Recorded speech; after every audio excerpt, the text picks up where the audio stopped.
द्वादश अध्याय। अर्जुन बोले, जो अनन्य प्रेमी भक्तजन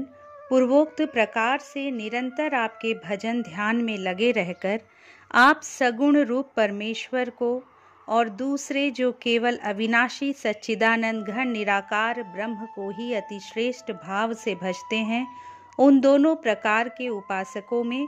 अति उत्तम योगवेत्ता कौन है? श्री भगवान बोले, मुझ में मन को एकाग्र करके निरंतर मेरे भजन ध्यान में लगे हुए जो भक्तजन अतिशय श्रेष्ठ श्रद्धा से युक्त होकर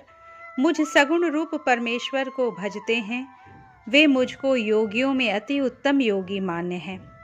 परंतु जो पुरुष इंद्रियों के समुदाय को भली प्रकार वश में करके मन बुद्धि से परे सर्वव्यापी अकथनीय स्वरूप और सदा एक रस रहने वाले नित्य अचल निराकार अविनाशी सच्चिदानंद घन ब्रह्म को निरंतर एक ही भाव से ध्यान करते हुए भजते हैं,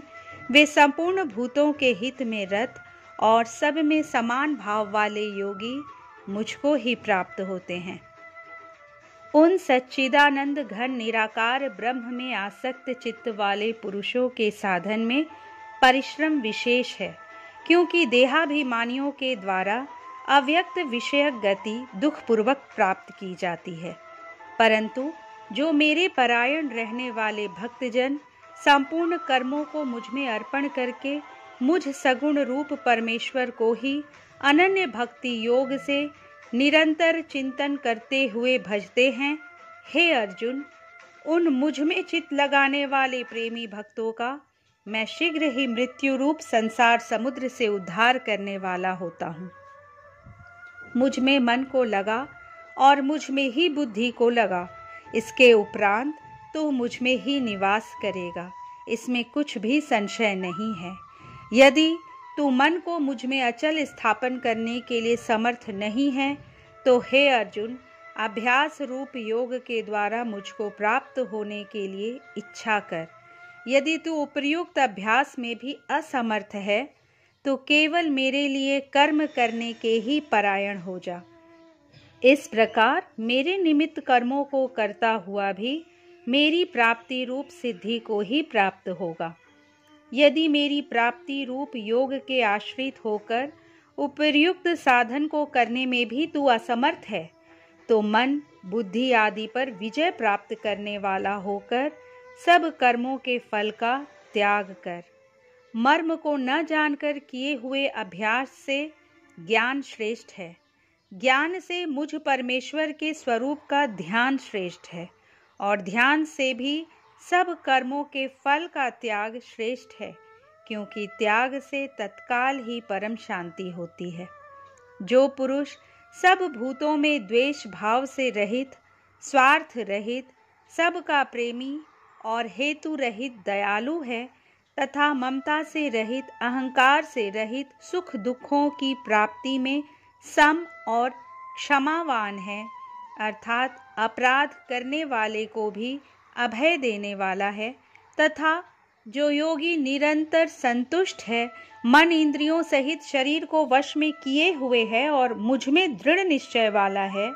वह मुझ में अर्पण किए हुए मन बुद्धि वाला मेरा भक्त मुझको प्रिय है। जिससे कोई भी जीव उद्वेग को प्राप्त नहीं होता और जो स्वयं भी किसी जीव से उद्वेग को प्राप्त नहीं होता, तथा जो हर्ष, अमर्ष, भय और उद्वेग आदि से रहित है, वह भक्त मुझको प्रिय है। जो पुरुष आकांक्षा से रहित, बाहर भीतर से शुद्ध, चतुर, पक्षपात से रहित और दुखों से छूटा हुआ है, वह सब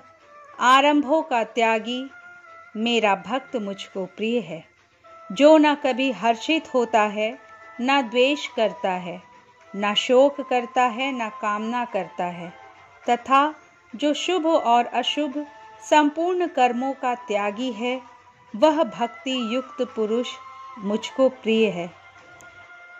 जो शत्रु मित्र में और मान अपमान में सम है,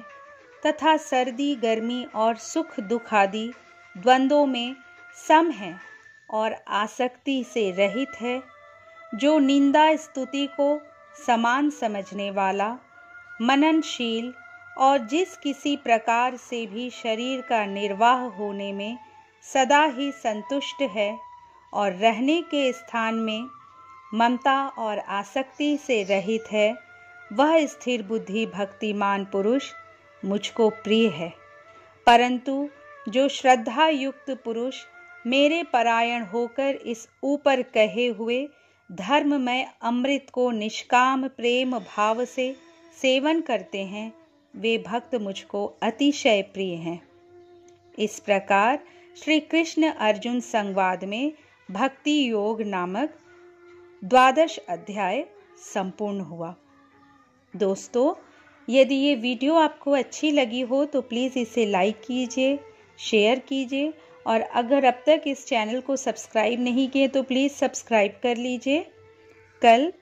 श्रीमद् भगवद गीता के 13वें अध्याय के साथ आपसे फिर मिलूंगी। जय श्री कृष्ण।